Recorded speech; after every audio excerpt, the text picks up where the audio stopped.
When I started making my first list, Mr. Shoaff said, "Mr. Rohn, looks like we're going to be together for a while." He said, "I've got a suggestion for you."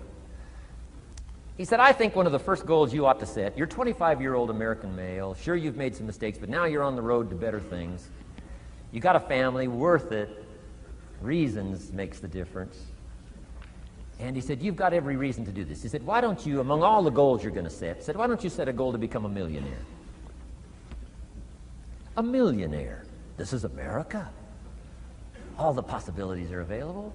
Why don't you set a goal to become a millionaire? He said, "It's got a nice ring to it." Millionaire. Enough zeros to impress your accountant? Millionaire. And he said, "Here's why."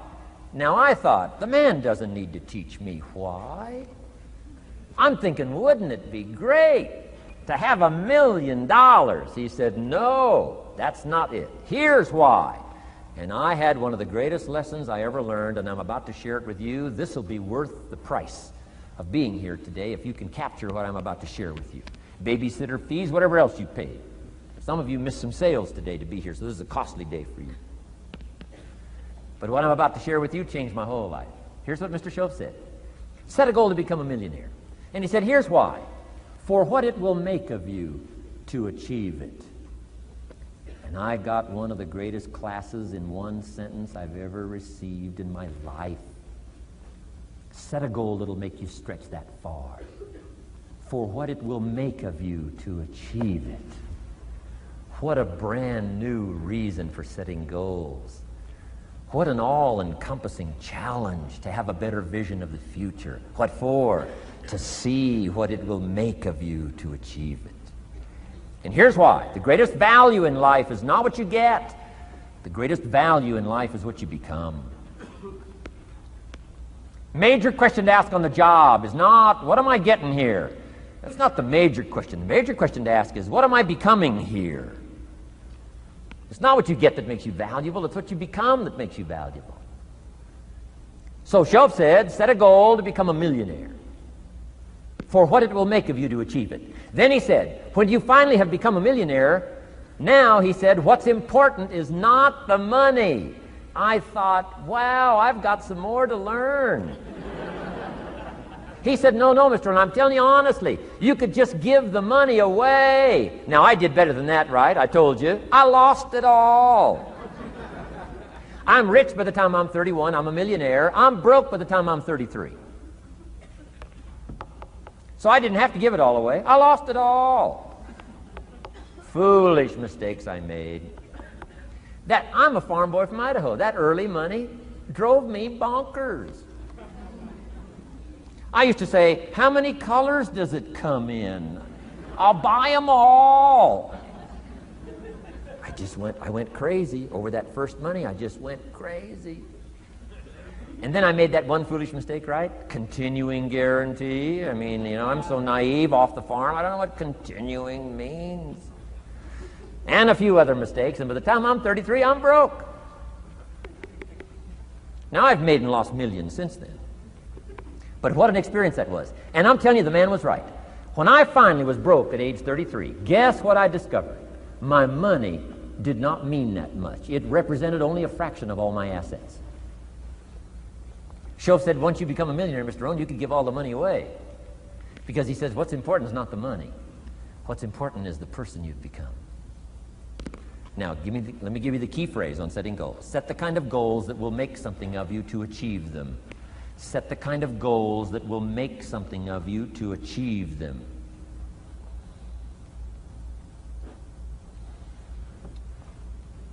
Always keep that in mind. What will this make of me?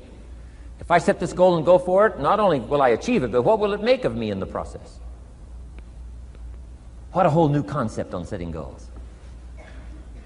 Now, there's two parts to this, and then we're wrapping up goals. Here's the first part now on this goal setting for what you become. Number one, don't set your goals too low.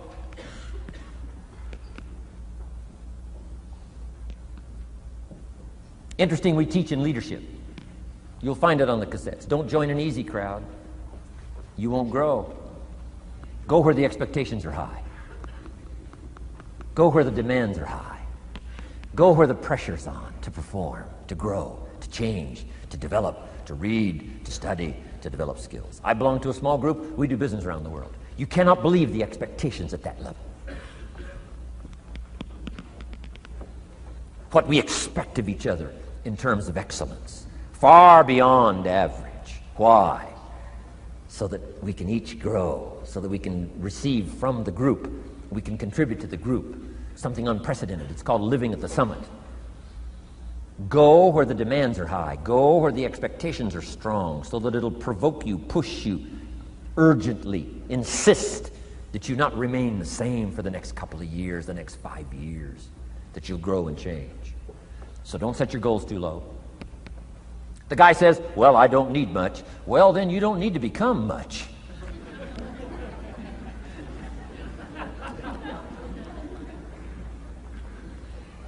Now, here's the last part on setting goals. Don't compromise. Don't sell out. There were some things I went for back in those early years that I paid too big a price for. If I'd have known how much it was going to cost me, I never would have paid, but I didn't know. So don't sell out. Ancient phrase says, count the cost, count the cost, count the cost. An ancient story says, Judas got the money. You say, well, that's a success story. No. It's true, 30 pieces of silver in those days was a sizable fortune. You say, well, if a guy's got a fortune, right, that's a success story. No, you don't understand. His name was Judas. Doesn't that ring a bell? Judas. You say, oh, yes, Judas, the traitor. That's right, the traitor got the money. Doesn't that change the story? And the answer is, of course, it changes the story. Interestingly enough, after Judas gets the money from becoming a traitor, he's got the money in his hot little hand, and now he's unhappy. Somebody says, well, if you had a fortune, how could you be unhappy? Well, he wasn't unhappy with the money. He was unhappy with himself. Key phrase, the greatest source of unhappiness is self-unhappiness. The greatest source of unhappiness doesn't come from outside. The greatest source of unhappiness comes from inside. And here's where the erosion starts, doing a little less than you could. That's where the beginning little infection of unhappiness starts, doing a little less than you can, not feeling that good about yourself. So don't let that happen. Judas is unhappy. He says, what'll I do? He says, oh, I'll just take the money back. Walked in where he got the money and said, here, take this money, I'm unhappy. They said, heck with you, Judas, we got what we wanted, you got what you wanted, out. They threw him out with his money. Judas says, well, what'll I do now? He says, oh, clever, should have thought of this first. I'll just throw the money away. And he proceeded to throw his fortune away. Why would he throw his fortune away? He was so unhappy with himself. And that's not even the end of the scenario. After he threw his fortune away, he couldn't change what he became, a traitor. And now, in total abject frustration, he goes out and hangs his worthless self, which all traitors should do, save the state the money.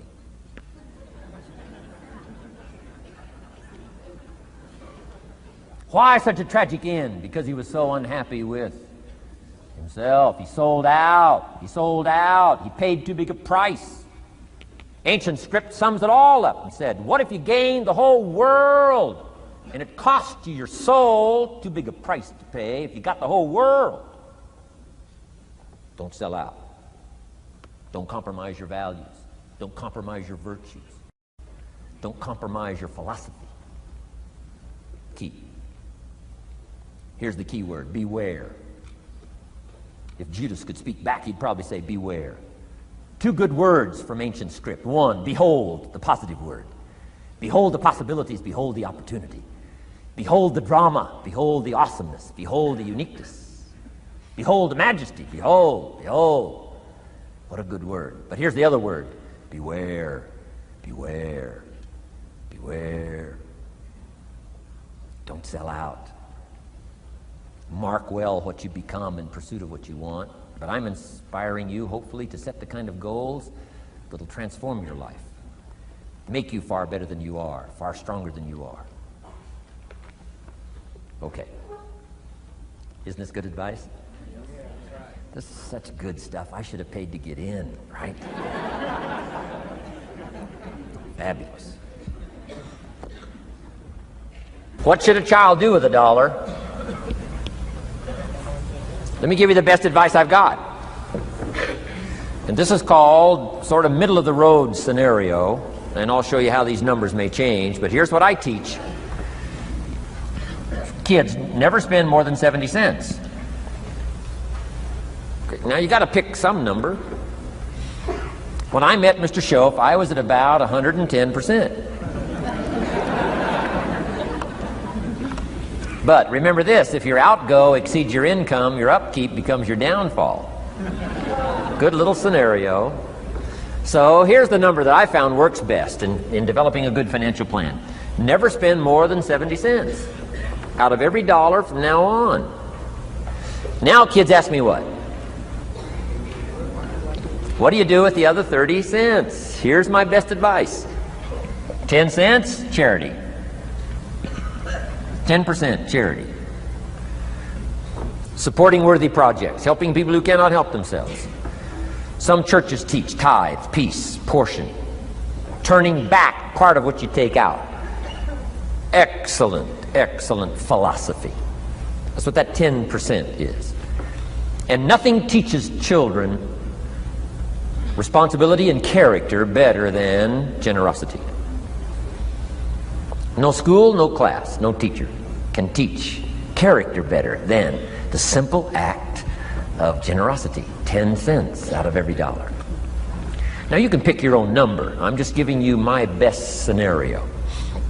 Now the time to start this is when the amounts are small. Easy to give a dime out of $1. I'm telling you, kids will give you 10 cents out of every dollar if it's part of their philosophy, if you sell them on it. And that's the time to start, when it's easy, 10 cents out of $1. A little harder to give 100,000 out of $1 million. Someone says, oh, if I had $1 million, I'd give 100,000. I'm not that sure.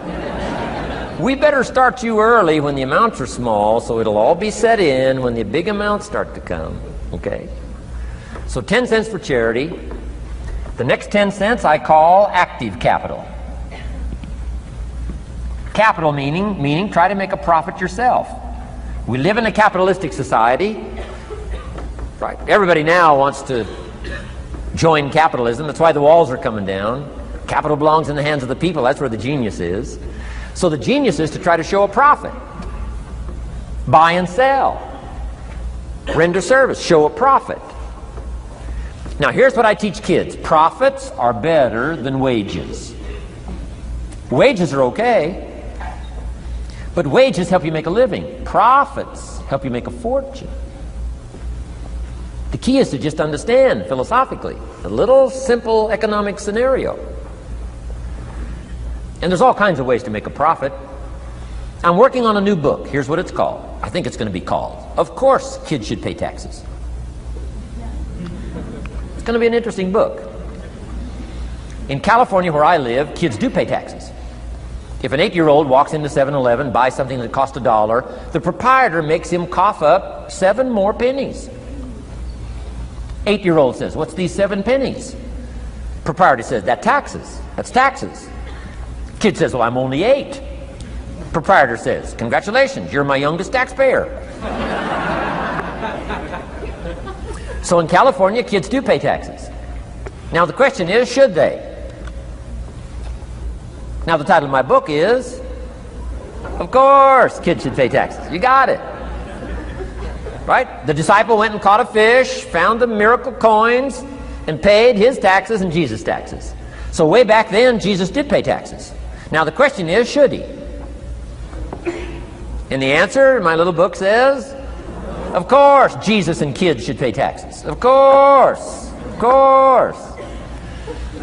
If an 8-year-old wants to ride his bicycle on the sidewalk instead of in the mud, you have to pay taxes. Things cost money. You've got to pay taxes. Aircraft carriers keep tyranny over there instead of over here. Aircraft carriers cost money. It's expensive to run this whole show. We can't use used missiles. I mean, it's expensive to run the whole deal. Of course, everybody has to pay. Now, active capital means try your best to show a profit. Now, there's many ways to show a profit, not just money. Touch something, leave it better than you found it. That's a profit. Some profits are intangible, some profits are tangible. Long before Earth Day, for all sophisticated people, it was very proper when you left your hotel room to turn out the lights. All educated people. Why? Leave a profit. It's so easy to flip the switch and leave a profit. Some say, well, the hotel gets the profit. What do you care? All you need to become is a person who leaves a profit. Wow. I talked to a man who runs a whole string of apartments. He said, guess what? Most people, when they rent an apartment, leave it, what? Trashed, worse than they found it. What kind of a reputation would that be? Whatever you touch turns to trash. Whatever you touch gets dirty. Nothing you touch gets better. See, that's a poor philosophy. No wonder it leads to poverty, small lives. As one writer said, living lives of quiet desperation. This is where it all begins. Failure to leave a profit when you can, turn out the lights, doesn't matter what it is. Become profit-minded. Profits are better than wages because profit has the potential to make a fortune. Wages has the potential to make a living. So I teach kids, take part of your wages, if you earn the money, take part of it for charity and part of it to see if you can't make a profit. And there's all kinds of ways. My book's going to be full of all kinds of ways kids can make money. I teach kids how to have 2 bicycles, one to ride and one to rent. I mean, it doesn't take long to get into business. You don't have to be a genius. Halfway bright, you can start showing a profit. Now, here's the next 10 cents called passive capital. Meaning, let somebody else use the capital, you provide it, you're passive, they're active. And let them pay you interest. Profits and interest. Unique way to make a fortune. In fact, there's a Bible philosophy. I teach teenagers this Bible philosophy. Here's what it teaches. The borrower is servant to the lender. Wow. So where is the power position? Not a spender, a lender. And if I've taught teenagers well, if you ask them, among some of the things you want to be, when you grow up, as years pile on, what would you like to be? I'm telling you, among some of the things that they would like to be, if they've sat in on my classes or gotten some of my material, they will say, I want to be one of them lenders. Powerful position. Let somebody else use your capital. Some projects require more capital than any one person has. So we've got capital pools, whether you put it in a financial institution or whatever, right? Earn an interest, earn a profit, right? Buy a car and sell it for more than you paid for it. Why? Because you leave it better than you found it. Touch something and leave a profit. Okay? It's not just wrapped up in money and economics. This helps to teach all other scenarios of life on profit and capital and expenditures, what to do with your time and what to do with your life, and as well as what to do with your money. Okay? Now this little scenario I call the ideal. Now here's what's important. To set up the ideal and work toward it. Because at first you may not be able to do these numbers. Some people are in such desperate situation currently, they got to go 97, 1, 1, and 1. I mean, I had to start there. Start with pennies. And remember, it's not the amount that counts. Mr. Schoaf gave me the clear situation. Here it is. It's not the amount that counts, it's the plan that counts. When I met Mr. Schoaf, I'm 25 years old. I said to him, if I had more money, I'd have a better plan. He said, no, Mr. Rohn, if you had a better plan, you'd have more money. 6 years? 6 years? In America, 6 years? Come on, it's not the money, it's not the amount, it's the plan that counts. So set up an ideal plan like this. Now you can rearrange this and modify it to suit yourself. I'm just giving you here as an example. So set up the ideal and then start making progress toward it. Okay. Because finally these numbers are going to change if you move on up into the higher area, right? The people I work with around the world couldn't spend 70 cents out of every dollar. It would be obscene. That'd be too much. So these numbers are bound to change. I don't know what mine are. Probably 20% up here. A lot larger numbers down here. Okay? So these numbers can change. I'm just offering you a good sample philosophy.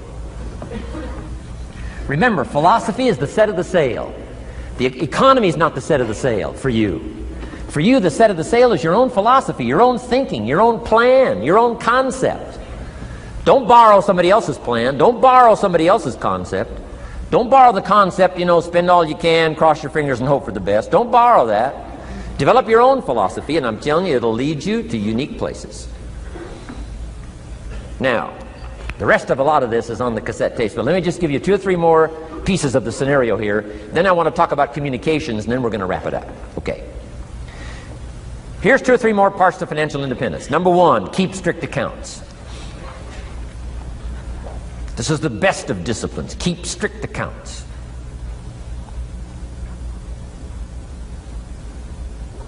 Did you ever hear this expression? I don't know where it all goes. Did you ever hear that? I don't know where it all goes. Oh, we'd love to have you run our company. You don't know where it all goes. Whoa. Did you ever hear this? It just gets away from me. It just gets away from me. We'd love to turn the world over you. It just gets away from you. Come on, you got to have better disciplines than that. Let that be the 90%. Let that be the scenario of the 97%, but don't let it be your scenario. Don't let it become your philosophy. Keep strict accounts. Next, a new attitude. I had to develop a new attitude as well as new concepts. Here's what I used to say. I hate to pay my taxes. Shoaff said, well, that's one way to live. I thought, well, doesn't everybody hate to pay their taxes? He said, no, a few of us have gotten way past that. He says, once you understand what taxes are, here's what taxes are in our governmental system in our society. Taxes is how you care and feed the goose that lays the golden eggs. Democracy and liberty and freedom, free enterprise. Wouldn't you want to feed the goose that lays the golden eggs? Somebody says, well, the goose eats too much. That's probably true. I understand that. Of course that's true. But see, better a fat goose than no goose. And here's the truth be known. We all eat too much. Let not one appetite accuse another. Of course the government needs to go on a diet. So do most of us. But hey, you still have to care and feed the goose that lays the golden eggs once you understand that that's what it's for. See, it is so important, the right attitude. Here's what I used to say. I hate to pay my bills. You open up the mails, nothing but these window envelopes, bills. I hate to pay my bills. Shoaff said, well, that's one way to live. I said, well, doesn't everybody hate to pay their bills? He said, no, some of us are way beyond that.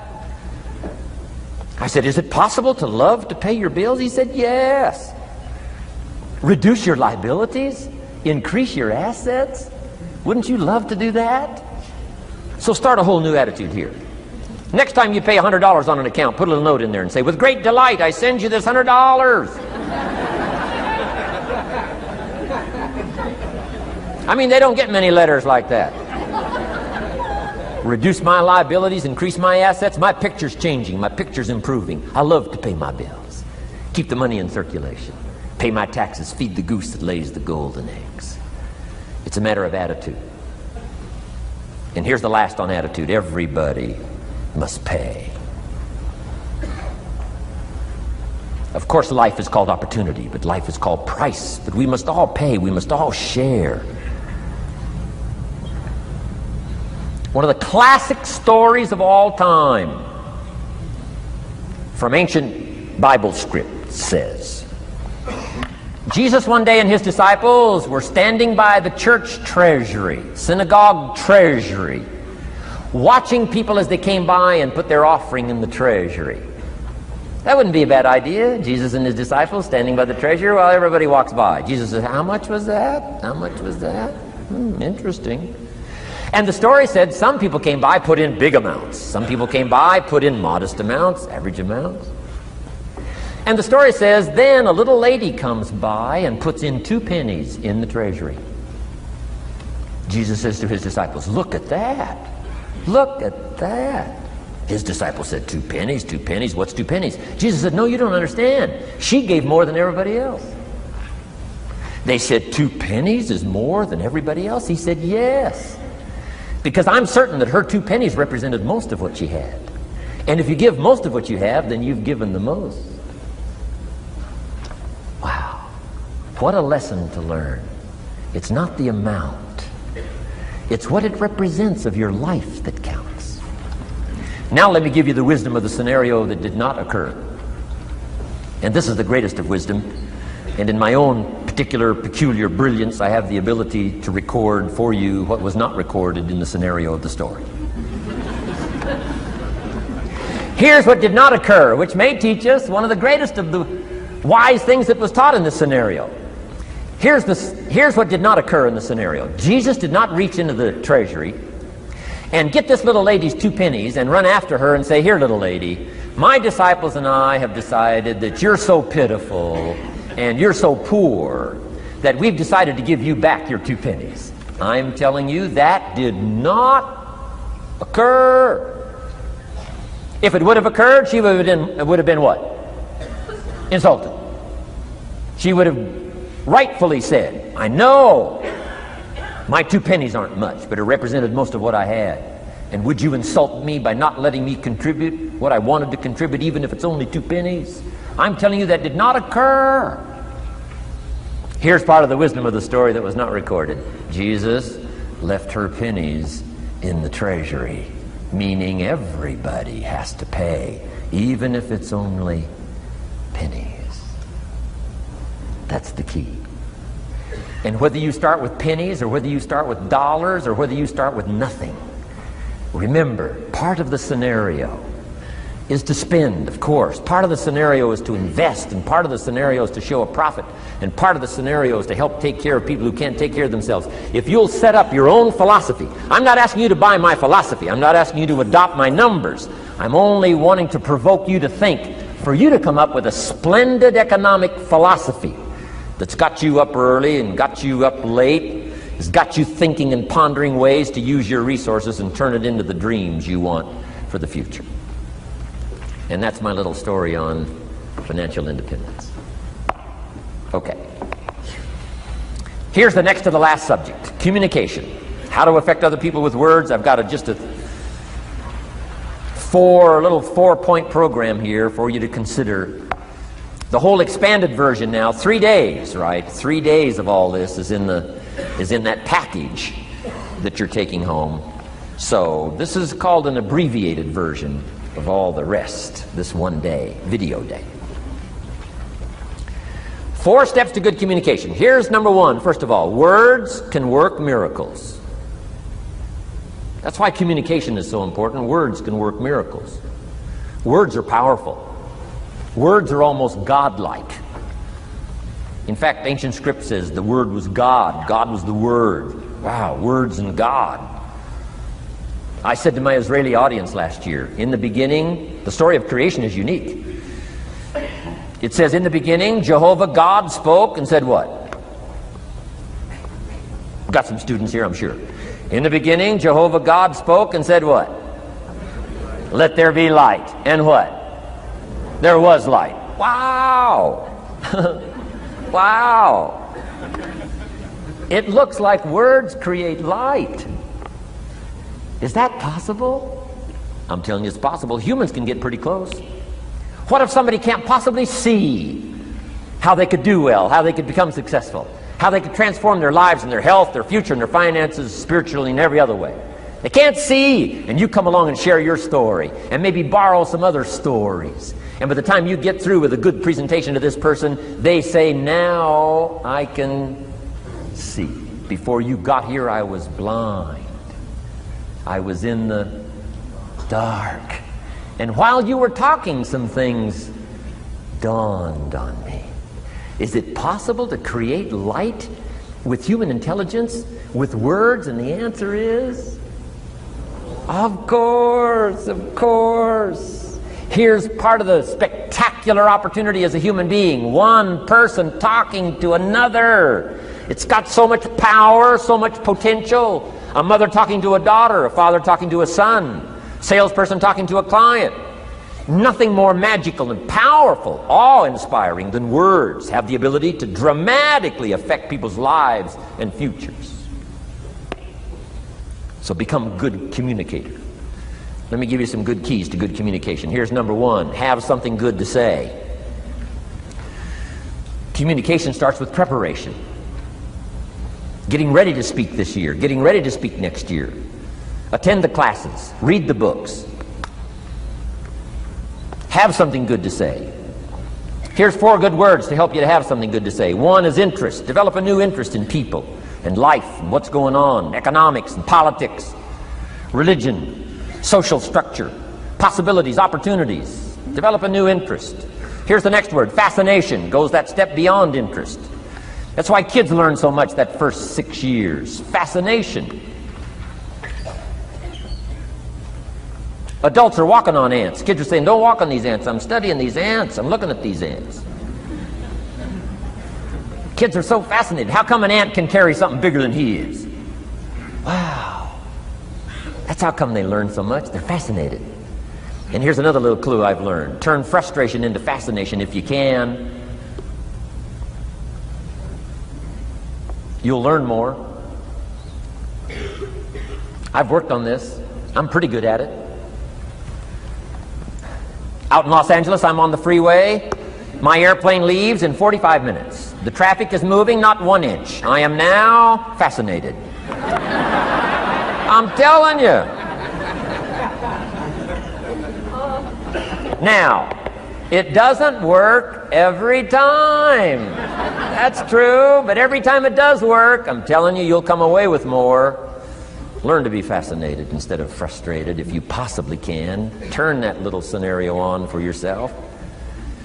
Next is sensitivity. You got to understand, we use the phrase where people are coming from, where they've been, what's going on.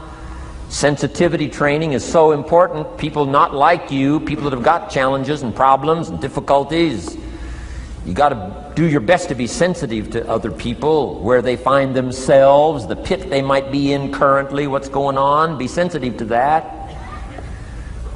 Here's 2 of the greatest things said about Jesus. 1, it said he was touched. He was touched by where he found some people. He was touched by the misery he found some people in. He was touched. He was touched. And here's the other word: he was moved, it said. He was moved, touched and moved. If you really want to communicate well, you got to be touched and moved. Not just by your own drama of life, but by the drama you know is going on in other people's lives. Sensitivity. How does an adult 40 talk to a child who's 12? You got to be sensitive. Not just to your current situation. One of the best ways to identify with a child who's 12 and you're 40 is remember when you were 12. Go back, remember the scenario and let it hit you again, let it touch you again. I don't have any problems with 12-year-olds. I remember almost every day of being 12. 12 is a unique year. 1, you're not 13. I mean, you know. If I heard it once, I heard it 100 times. Of course you can't go, you're not a teenager. Wow, I can't wait for this year to be finished. Remember, that's part of sensitivity. Remember. Apostle.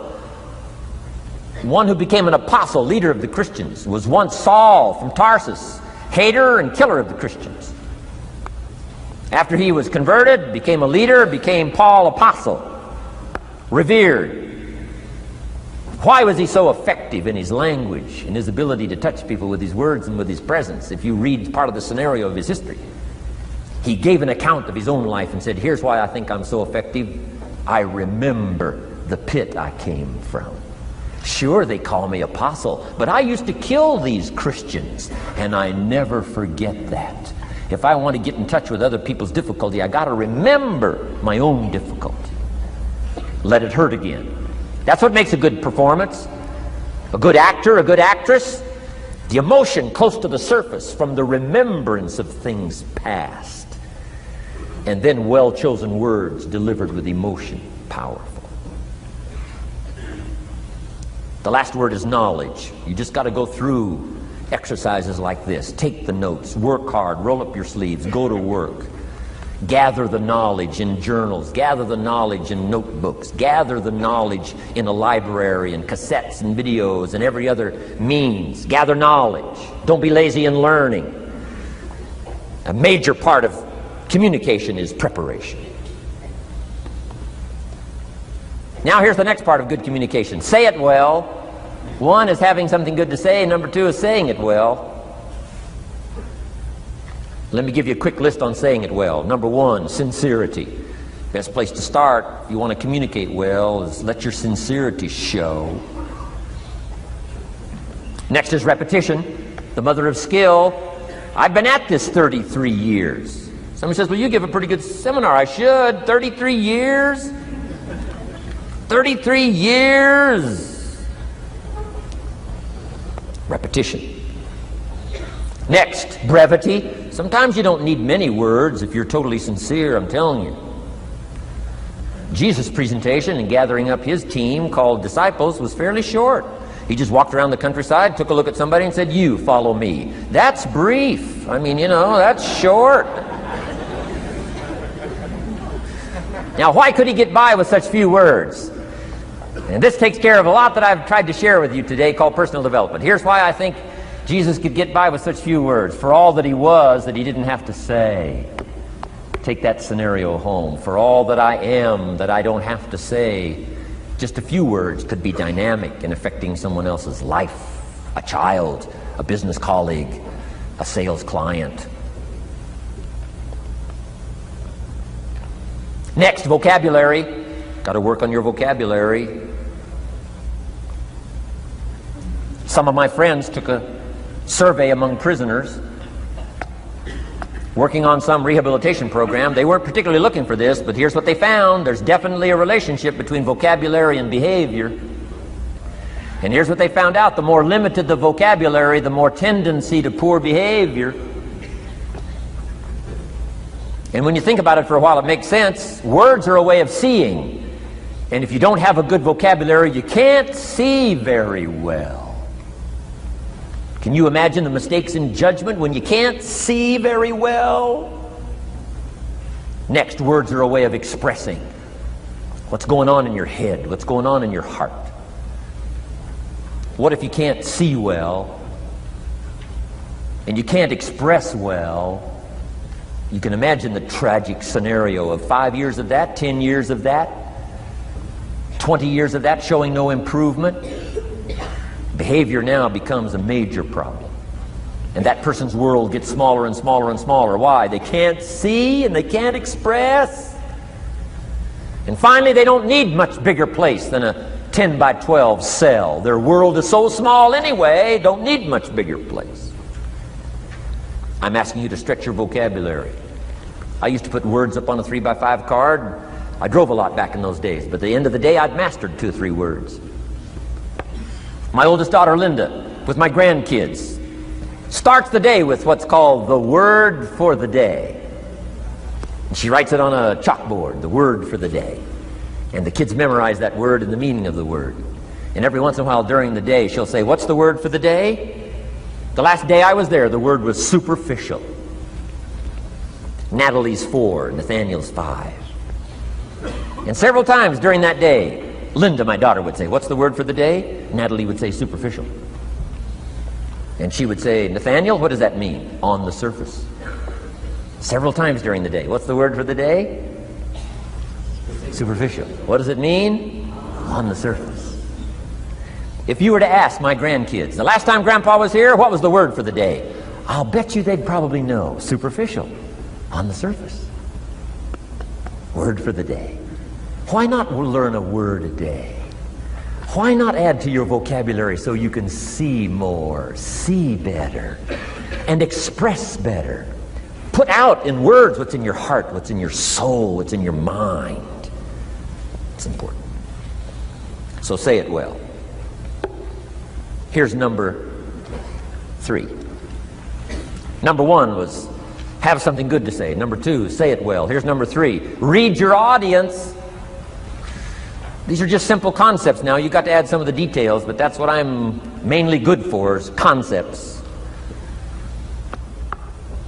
Read your audience. If you're talking to a child, you've got to study the face of the child. You've got to study a little body language. You've got to study what's going on, so you'll know whether to shift gears, come on a little stronger, ease off a little, might be too strong, search for another illustration, soft, strong. A lot of that is dictated by reading your audience. When I first started lecturing, I had some challenges here. I was so absorbed in my notes, lecturing like this. I'm telling you, in those early days, the audience could have left and I'd kept right on going. I didn't know what was going on down here. I didn't know what was going on over here. I didn't have any idea what was happening over here, whether I should come on a little stronger, ease back. I didn't know. I couldn't read my audience. So, read your audience. A prospect, read. Now let me give you some ways to read. Number one, by what you see. Body language tells us some things. How to shift gears, whether to go on, whether to stop.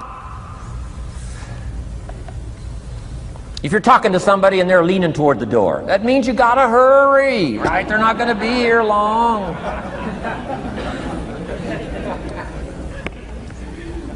Body language.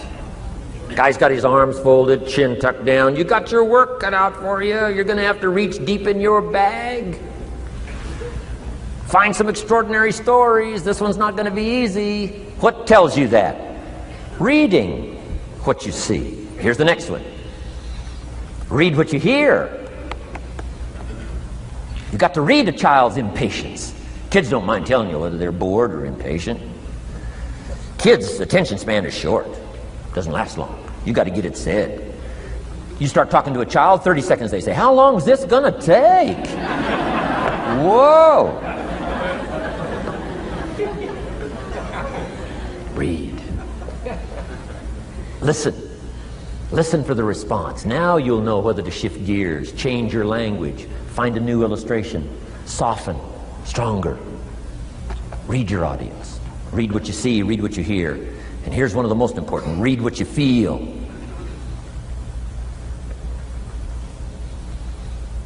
Now, women are probably better at this than men when it comes to picking up emotional signals. Men, they can see, and men, they can hear. But it takes a little training for a man to pick up those emotional signals that are so important, so you don't say the wrong stuff. Because it's so easy to make a mistake in language. What if you meant to say to someone you care about? What if you meant to say, "What's troubling you?" And instead you said, "What's wrong with you?"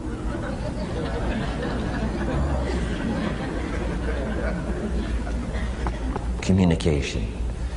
So read the emotional signals. If we could learn from the women on this emotion. Women have this uncanny antenna picking up this stuff. Woman says, "Doesn't feel right." I mean, what does that mean? It doesn't feel right. It doesn't feel right. Whoa. Women have got it though. Seems to be built in. Especially danger. Women pick it up quicker than men. It's built in, I think. Way back, right? Man was the provider, Mama was the protector at home. So she picked up this scenario of danger, I think, these signals. But they are good. In the middle of the night, Mama wakes up. The baby cries. Mama wakes up. Papa sleeps. The faintest cry. Mama's awake. Or she nudges her husband and says, go look, something isn't right." He says, "What do you mean it isn't right?" She says, "No, go look." He said, "Hey, everything's okay." She says, "Go look." He says, "Okay." And he gets out of bed, goes downstairs. The front door is open. How did she know that? We don't know. I mean, she just knows. She just knows. But I'm telling you, it's so valuable in communication to be able to pick up the emotional signals as well as what you see and as well as what you hear. It's so important. But women are good.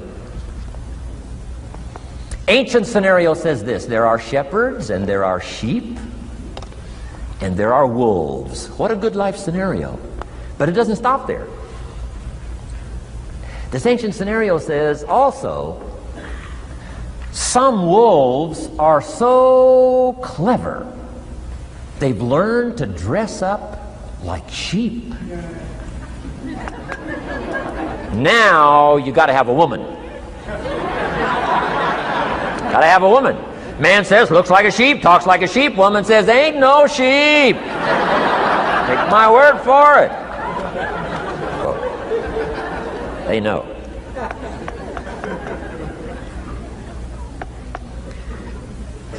Read. Pick up the signals. Don't ignore the signals. Develop this personal development scenario, communication, financial independence, and all the rest. Now here's the last part. Intensity. Words mixed with emotion. Words mixed with hate. Words mixed with love. Words mixed with faith. Words mixed with courage. That's what's powerful. Words have a certain effect, but words loaded with emotion have an incredible effect.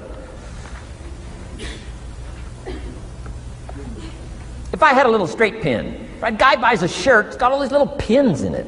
I take out all these pins. If I took one of those little straight pins and I threw it at you, and let's say it reached you and hit you in the face or hit you in the hand, you'd feel it. This little straight pin, you'd feel it. That means I got you with my words. But what if I took that little straight pin and wired it to the end of an iron bar about that long? See, I could drive that pin through your heart. The pin is the words, the iron bar is the emotions. The emotions. Here's the best I could share with you. Put more of you into what you say. Don't be casual in language. Don't be casual in words. Casualness leads to casualties on the freeway and in communication. Don't be lazy in learning good communication. And put more of you. Now here's the last thought. The emotions must be measured. It can't be too much for the occasion if it's not called for. In leadership we teach, don't shoot a cannon at a rabbit. It's effective, but you got no more rabbit.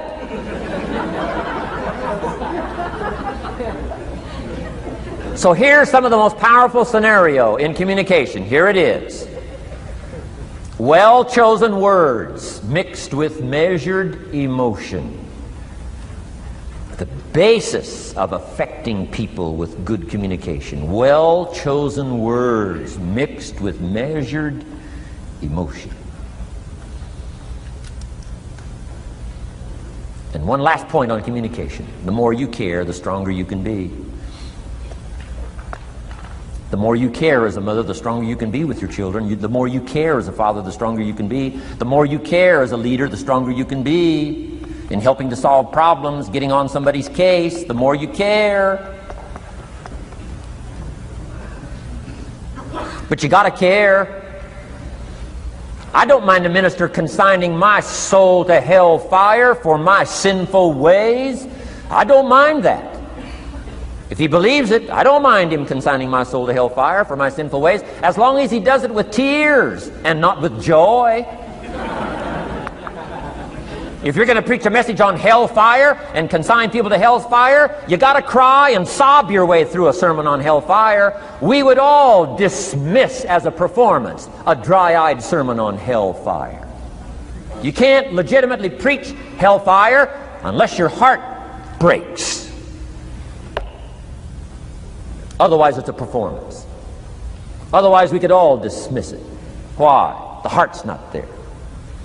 There are some conversations that don't make sense unless they're accompanied by tears. It doesn't mean anything unless it's accompanied by a broken heart. Learn measured emotions. Remember, draw from well-chosen words, expanded vocabulary. Be interested and fascinated. Pull all this together. I'm telling you, your ability to touch other people will grow day by day, week by week, month by month, year by year. Here's my last subject. It comes in two parts. First is the negative part. And I got just a couple of tips for you on negative. There wouldn't be positive without negative. It's part of the life scenario. Ancient script says it best. There's a time to laugh.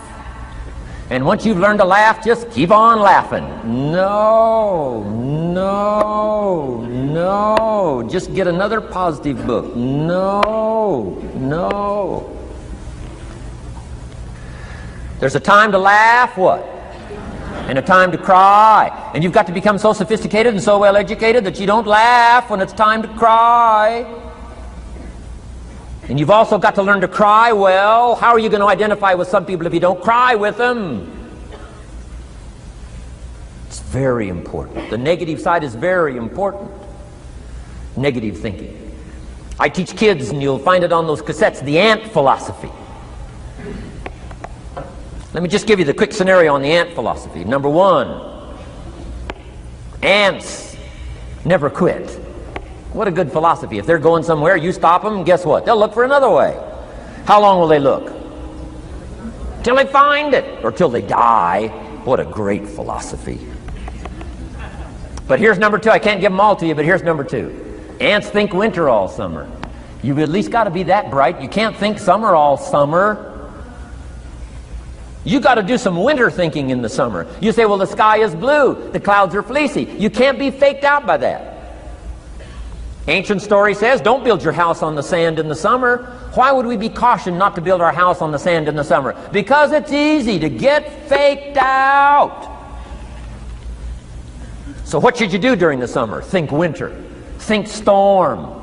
That'll drive you to find a rock in the summer when the sky is blue. Key, negative is normal. You got to handle it. You can't dismiss it. It's part of the life scenario, like your white corpuscles we talked about earlier. So don't ignore it. Let it be part of the scenario. Here's the key. Learn to master it. Negative is not to be ignored. It's to be mastered. It makes us better than we are to wrestle with it. It makes us better than we are to be alerted to tyranny that moves into Kuwait, or ignorance that moves into your life, or procrastination that moves in and robs you of your fortune, or poor health that's going to be the legacy of those who neglect their health disciplines. You got to do battle with the enemies on the outside and on the inside. So learn how to handle the negative. And now here's the last, called the positive. Let me give you the day that turns your life around, as quickly as I can. I got 4 parts to the day that turns your life around, and then we're finished for the day. Number 1, disgust. Disgust. Disgust is a negative emotion, but it can have a very positive, powerful effect. Disgust says, I've had it. What an important day that could be. I've had it. Wow. I met a beautiful, powerful, accomplished executive lady in New York. The company invited me to come in. This lady was a vice president, an extraordinary lady. I got to know her, and I found out her story. I said, how did you get here? Big income. And she never went to college, never went to university. I said, how did you get here? Executive. Powerful. Income.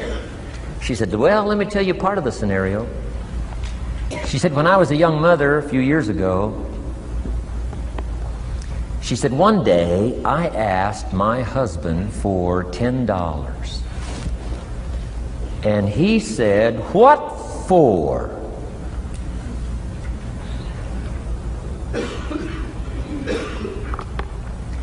She said, before that day was over, I decided I would never, ever ask again. She said, I started studying opportunity, found it, took the classes, put myself through the schools, did the scenario. Now I'm vice president. I make a lot of money. And she said, I kept my promise. I've never, ever had to ask again. It's called a life-changing day. The day you say, enough is enough. Now, if you can add an act to your disgust, it helps. The man takes a shotgun to his car, blows out every window, destroys every tire, puts 100 rounds in it, and says, I've driven this embarrassing thing for the last time. And then he saves it. He saves it. And later when somebody says, how did you become rich and powerful? He says, let me show you this car. One day I'd had it up to here, I blew it to smithereens. Enough is enough. Powerful. Here's the last three. Next is decision. Decision making is a life-changing day. If you went home today and in the next few days cleaned up a list of decisions, it could furnish enough inspiration for the next 5 years, 10 years. What an inspiring day, the day you can bring yourself to decide. And here's the third one, desire, wanting to bad enough. Who knows the mystery of that? We don't know. But here's something I do know. Sometimes desire waits for a trigger, waits for something to happen. Who knows what the happening may be? A song, the lyrics, a movie, the dialogue, a seminar, a sermon, a book, an experience, confrontation with an enemy, a conversation with a friend who finally levels with you. Whatever the experience it is, it's so valuable. And here's my best advice. Welcome all experiences. You never know which one is going to turn everything on. Don't put up the walls. The same wall that keeps out disappointment keeps out happiness. Take down the walls. Go for the experience. Let it teach you. And here's the last one. Resolve. Resolve says I will. Two of the most powerful words in the language. Benjamin Disraeli said, nothing can resist a human will that will stake its existence on its purpose. Shortly put, I'll do it or die. Best definition of resolve I got from a little junior high girl, Foster City, California. I'm going through some words one day. I got to this one and I asked the kids, who can tell me what resolve means? Some didn't know, some tried. Interesting. The last one was the best. Little girl about 3 rows back, she said, I think I know, Mr. Rohn. I said, what? She said, I think resolve means promising yourself you will never give up. I said, that's the best I've ever heard.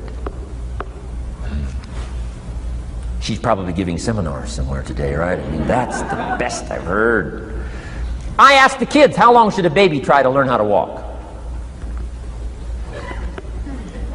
How long would you give your average baby?